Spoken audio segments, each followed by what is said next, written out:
Good morning. You are watching Good Morning Geelong. It's great to have your company with us this Friday. Well, if you have been in Geelong, of course, the last couple of weeks, you would know all about the council elections.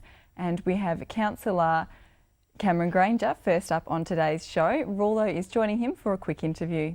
Thank you very much, Megan Holbrook, as we move into, yes, the local political scene. We're going to start a little bit of a series for you viewers, because after the recent City of Greater Geelong and surrounding areas council elections, we're going to meet some of the new councillors as well as some of the old. But we're going to start with the new one, and certainly a young man who is now representing the Windermere Ward on the City of Greater Goodness. It's a very warm welcome to Councillor Cameron Granger. Welcome, Cameron. Thank you very much for having me. Now, for our viewers, particularly in that northern suburb of Geelong we call Melbourne, what does the Windermere Ward boundaries encompass? The Windermere Ward is the largest geographical and by population of the wards in the City of Greater Geelong. It encompasses the northern parts of Corio, that is Rosewall, centres mainly on Lara, which is the bulk of the population, and then we have a little bit of Little River, Anarchy and Staunton Vale, and what is now termed officially as Avalon. But if you leave the southern border of the Windermere Ward and drive to the northern border along the highway, it takes about 20 minutes. So it's a big geographical ward. It is over 653 square kilometres. It's a big area to get around and get to know everyone, of course. And in the recent allocation of portfolios, you've picked up the Rural and Regional Affairs and Heritage. So another very interesting portfolio for you first up. Absolutely, yep.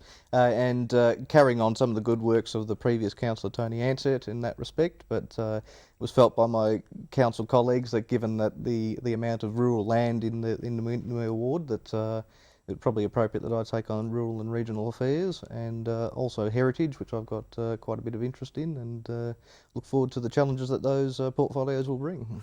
Now, Cameron, viewers, clearly comes onto the City of Greater Geelong Council as the youngest member of the council, but in experience, you've had quite a deal of experience in the world of politics. It's quite odd, actually. One of my colleagues, Andy Richards, who's been elected to the Buckley Ward, has spent a comparable amount of time in politics as I have, but I, of course, started much earlier in my life, started in politics at 14, so in terms of experience in politics and being around the game, I'm probably one of the more experienced political operators on the council. So. And during that time, you were campaign manager for Peter McMullen, former Mayor of City of Greater Geelong, when he ran for the federal seat of Corangamite against Stuart MacArthur. You have worked for the Geelong State MP and Lisa Neville. You're currently working for Johnny Wren, and you're also president of the Corio Federal Electoral Assembly. Now, please explain. The Corio Federal Electorate Assembly, or FEA as it's known in party terms, is the sort of overarching federal seat organisation of the party down here. If you like, it's the federal branch of the ALP. So every member who lives within the geographical area of the Corio Federal Electorate falls in the Corio FEA. The night that you took your oath of affirmation as the City of Greater Geelong Councillor must have been a special moment for you. It was indeed. It's the second time I've run for council, and I think as all young aspiring politicians get into their head the first time they run, that they're definitely going to win, and it comes as a bit of a shock to not to have won the first time. But I think, as Bob Hawke once said, you've got to lose a few before you win a few, and I don't think you would have fit my head through the door if I'd won in 2004. So it was a good experience to have gone through that. I'd seen many political campaigns before that, of course, but to be involved in one, it was a completely different matter. And to have won this time round with a convincing victory was a great honour. And of course, that brings with it a whole range of responsibilities, which I look forward to engaging with the community on. 4-year term as a COGG councillor in what is probably going to be 4 very important, formative and challenging years. Absolutely. Geelong's at a crucial time, especially in economic terms. We're facing some very tough times ahead, as the Prime Minister said on the weekend. Council's got a large role to play in planning, and that's a huge part of Geelong's future. It's a leadership role that in a city of nearly 200,000 people, councillors, being 12 of us, really do take on a civic leadership role, and it's important that we manage that professionally and but reflect, of course, the community's wishes at all times. And I know one of the strengths that we've recognised here in our great city of Geelong, of course, comes within the Windermere Ward, and that is Avalon. Absolutely. I see Avalon as pivotal to Geelong's future. It really is becoming an issue of national importance as well, in terms of its designation as an international airport, which is being very heavily lobbied for by various groups in Geelong, including the City of Greater Geelong.